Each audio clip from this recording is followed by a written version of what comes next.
हरियाणा का farm house. क्या आपने कभी सोचा है कि इस दुनिया में सबसे बड़ा डर किस चीज का होता है? भूत का, पिशाच का, किसी अनजान साय का? नहीं, सबसे बड़ा डर उस इंसान से होता है जो आपके सबसे करीब होता है, जो आपकी हर कमजोरी जानता है, जो आपकी हर आदत से वाकिफ है और जो एक दिन आपकी मौत का सबब बन जाता है। यह कहानी हरियाणा के एक फार्म हाउस की है, 1990 के दशक की।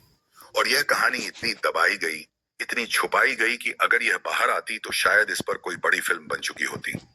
लेकिन कुछ राज कभी पूरी तरह मरते नहीं। सोनीपत और पानीपत के बीच उस रोज एक सुनसान रास्ते पर एक बड़ा सा फार्म हाउस था।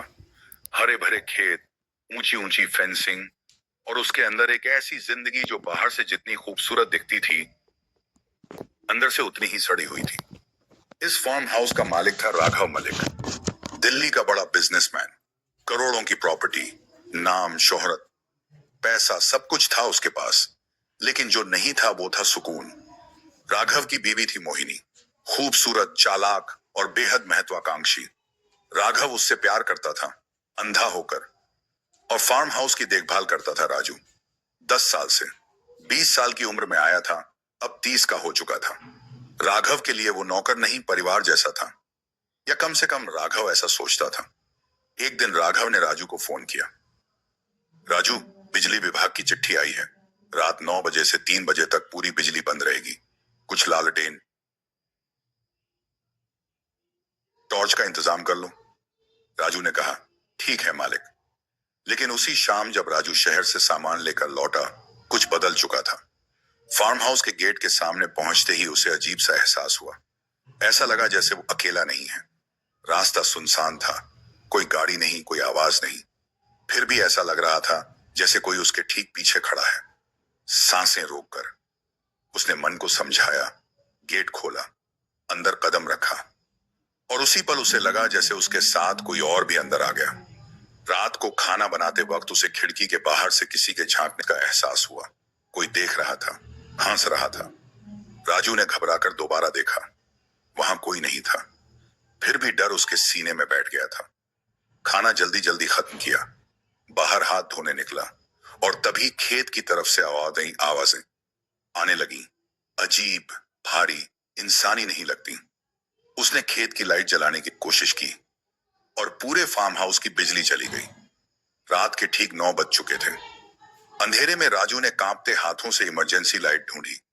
जैसे ही उसने एक जलाई, उस धुंधली रोशनी में उसने देखा, उसके बगल में एक लंबी औरत खड़ी थी, बिना सिर के। राजू की चीख गले में ही दब गई। वो सब कुछ वहीं छोड़कर भागा और रात भर तबेले में सिकुड़ कर बैठा रहा।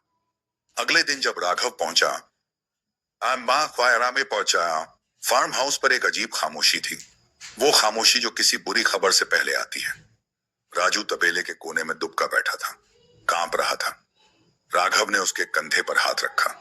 राजू ने ऊपर देखा और फुसफुसाया, मालिक, आप डर नहीं रहे? किससे डरूं? उससे जो अभी आपके पीछे खड़ा है। राघव ने पलट कर देखा, कोई नहीं था। बकवास मत कर राजू। मैं देख सकता हूं मालिक। वो नहीं देख सकते? राघव ने राजू की बातें हंसकर टाल दी। उसे लगा डर से दिमाग खराब हो गया है बेचारे का। खाना खाया, सोने चला गया। रात को जब वो बिस्तर पर लेटा, घर का दरवाजा खुलने की आवाज आई, फिर कांच टूटने की। राघव उठा, बाहर झांका, हॉल में कोई था। कौन है? कोई जवाब नहीं। लाइट जलाई, कोई नहीं। लाइट बंद की, हंसने की आवाज आई। लाइट जलाई, कोई नहीं। और तभी घड़ी में 9 बजे, बिजली गई, अंधेरा। राघव का दिल जोर जोर से धड़क रहा था। वो दिल का मरीज था, एक बार दौरा पड़ चुका था। वो भागते हुए तबेले की तरफ गया। राजू वहां नहीं था। गाड़ी की तरफ भागा, चाबी नहीं। चाबी बेडरूम में थी। उसने दांत भींचे, खुद को समझाया और वापस घर के अंदर गया। बेडरूम से चाबी उठाई, वापस मुड़ा। किचन से आवाज आई, शायद राजू है। वो किचन की तरफ गया, वहां कोई नहीं था। लेकिन ठीक उसी पल उसे महसूस हुआ, उसके पीछे कोई खड़ा है, उसी की तरह सांस ले रहा है। राघव धीरे धीरे मुड़ा और उसके सामने एक इंसान था। राघव का दिल बंद हो गया। वो वहीं बेहोश हो गया।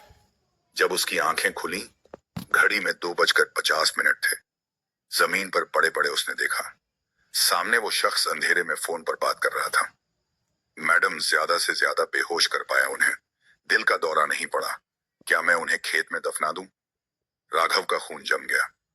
10 मिनट वो चुपचाप सुनता रहा, सांस रोककर।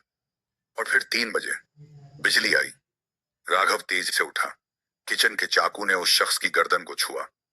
कौन है तू? वो पलटा। राजू था। फोन उठा, स्पीकर पर रख। राजू ने फोन उठाया।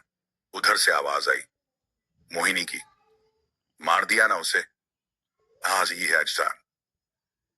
वकील से बात हो गई है मेरी। फार्म हाउस का 5% तेरा। राजू ने कांपती आवाज में कहा, नहीं मैडम, वो जिंदा हैं और सामने खड़े हैं। लंबी चुप्पी। राघव ने शांत आवाज में कहा, मोहिनी, अब्बा बेटा आ गई। आ जा जाऊं, जो चाहिए था सामने मांग लेती। ये नौटंकी किस लिए?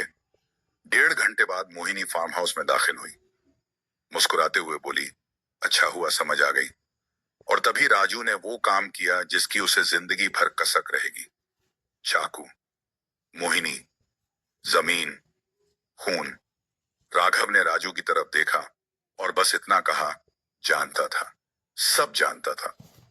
फिर शांति से नीचे उतरा, गाड़ी में बैठा और चला गया। बाद में खबर आई, नौकर ने मालकिन को मारा। गुनाह और इश्क की कहानी। लोग सहानुभूति से राघव को देखते रहे। और राघव, उसने एक शब्द नहीं कहा, क्योंकि उसे पता था, इस दुनिया का सबसे बड़ा पिशाच भूत नहीं होता। वो इंसान होता है जो आपका नमक खाकर आपकी पीठ में छुरा घोंपता है। और वो औरत होती है जो आपकी आंखों में आंखें डालकर प्यार का नाटक करती है। लालच एक ऐसी बला है जो ना तो दिखती है ना सुनाई देती है, लेकिन यह इंसान को अंदर से खा जाती है, चुपचाप, धीरे धीरे। इस कहानी में भूत था, पिशाच था, लेकिन असली डर, वो तो रसोई के चाकू और फोन की एक कॉल में छुपा था।